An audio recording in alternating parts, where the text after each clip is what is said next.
Moja kati ya watumishi wa Mungu ambao wameshiriki ibada hii ya restoration iliyoandaliwa na Rose Kumenya ni mtumishi wa Mungu Victor Maestro, mzee hapa. Kwanza imekuwaje na unajisikiaje kushiriki ibada hii? Always namshukuru Mungu kwa neema yake. Ni neema sana kubwa kushiriki. Watumishi wa Mungu ni wengi, lakini napotokea unachaguliwa kati ya wale wengi, basi ni kumrudisha Mungu kwa hiyo neema. So namshukuru Mungu kwa neema ambayo amenipa kuweza kushiriki pamoja na mtumishi wa Mungu Rose Kumenya.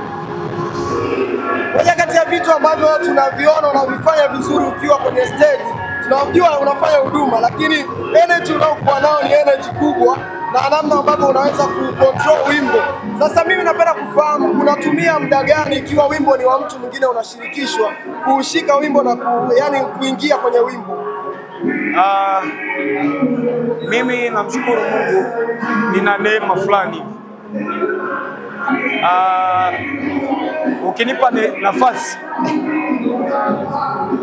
ya wimbo wako unaniacha mimi nitengeneze cha kwangu, basi hicho kitu naweza nikikikalili nikimalizana na backups kuwafundisha, mimi imeisha. Tukikutana stage basi. Kuna mtu mmoja nilikuwa naongea naye akasema Agape Gospel Band wamekuja kufanya mziki wa sebene kuonekana ni mziki rahisi sana na unaweza kuimbika na kuchezeka. Unadhani kuna ukweli kwenye hili, namna ambavyo sebene kwenye gospel ilikuwa na sasa hivi baada ya ujio wa Agape Gospel Band? Mziki wowote unaweza kuwa mgumu kwako ikiwa haujaitwa kuufanya, wala ikiwa sio eneo lako. Lakini ikiwa ni eneo lako kabisa ambao umeitwa kutumika, itakuwa easy sana. So kama yeye kwake ni mgumu, basi na maana sio eneo lake. Astiki kwenye eneo lake, atafanya poa. Na mimi najijua kwamba mimi huko ndo kwenye eneo langu. Ndio maana unikuwa kinavamia sema ambayo sio ya kwa sababu najua kule sijaitwa mimi. Mimi nimeitwa huku kwenye kusifu. Okay, tunaona namna ambavyo live recordings zinaendelea kufanyika na hapa umekuja kuhudumu kwenye ibada ambayo ni live recording.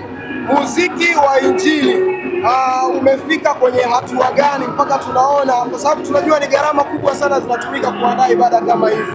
Unaona vipi au unaona vipi muziki wa Injili wa Tanzania kufikia sasa hivi? Na labda picha hivi unaiona kwa miaka 3-4 ijayo? Bro, naweza nikasema kwamba Tanzania siku kwa siku kwenye swala la production na kwenye swala la uandaji wa hizi ibada, kila siku tunapiga hatua. Na kitu cha kumshukuru Mungu ni kwamba Tanzania siku kwa siku inazalisha watu. Tumeshuhudia wote kitu ambacho Rose Kumenya amekifanya. So unaangalia kwamba kuna vizazi vinakuja na vinaenda kufanya mapinduzi makubwa. Na ni utukufu kwa Mungu kwa sababu ametuamini. Naamini kwa miaka 3 bro, Tanzania tutasikika ulimwenguni kote. Na wale watu watakuja kwetu kujifunza nao pia. Na wasipokuja kujifunza tukiwaita atakuwa tayari kuja. Maana sasa hivi wanakuja, sio kama mwanzoni. Kwa sababu kazi zetu tayari zimeanza kuwafikia. Okay, Victor, natamani kufahamu kitu kimoja. Kila mtu ana mtu wake anayemtazama na kujua anachukua vipi kwa yule anayemtazama na yeye anajitengeneza mtu mwingine. Sasa Victor, inawezekana umekuwa inspiration kwa vijana wengi wanaofanya gospel na kuna wengine wanatamani kufanya sebene kama unavyofanya wewe. Wewe huo unaangalia wapi au ni nani ambao unamtazama kwa ajili ya kujitengeneza Victor mwingine?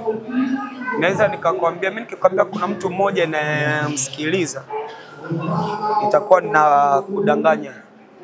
Mimi ni mwanafunzi wa walimu wengi mpaka sasa hivi bado najifunza.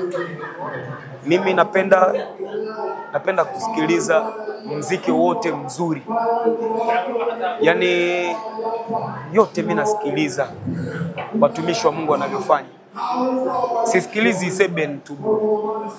Na hasa sebene ni chache ambazo utanikuta mimi nasikiliza. Mimi nasikiliza hizi muziki za watumishi wa Mungu wengine. Yani ukinikuta mimi nyumbani playlist yangu kabisa. Ila kuna watu ambao wanafuatilia ambao wanafanya vizuri ili waendelee kuni inspire. Pako vizuri sana. ambao nazidi kuwafuatilia. Wapo ni wengi, sio mmoja tu. Mimi nasikiliza kote kote, kwa sababu unaweza ukanipa wawili au watatu ambao unawasikiliza? Nani sasa? Ni wengi. Wengi mpaka kiasi kwamba wanapotea. Wako wengi sana. Kuna kina Michael Bakenda. Yule mimi najifunza kwake tu namna kucheza na audience. Unaangalia, yani yule ni kile ninachojifunza kwake. Namna ya kuinteract na audience. Ule ni kitu ambacho mimi najifunza kwake. Kuna NK Divine. NK Divine, yani ule iko Ufaransa ule. Yule najifunza kwake tu namna na kuhype. Okay. Yani ule ana vitu vyake. Ni wengi sana bro. Yani mimi nasikiliza ni wengi sana.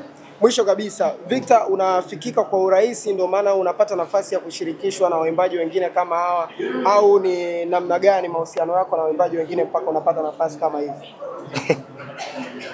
Bro, ni neema.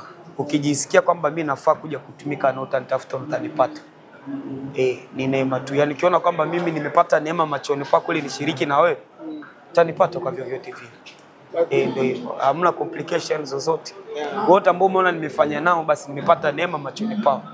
Na wale ambao bado sijafanya nao basi mjue sijapata hiyo neema na hiyo kibali kwao. Na ndio maana naweza kuonekana kama sipatikana.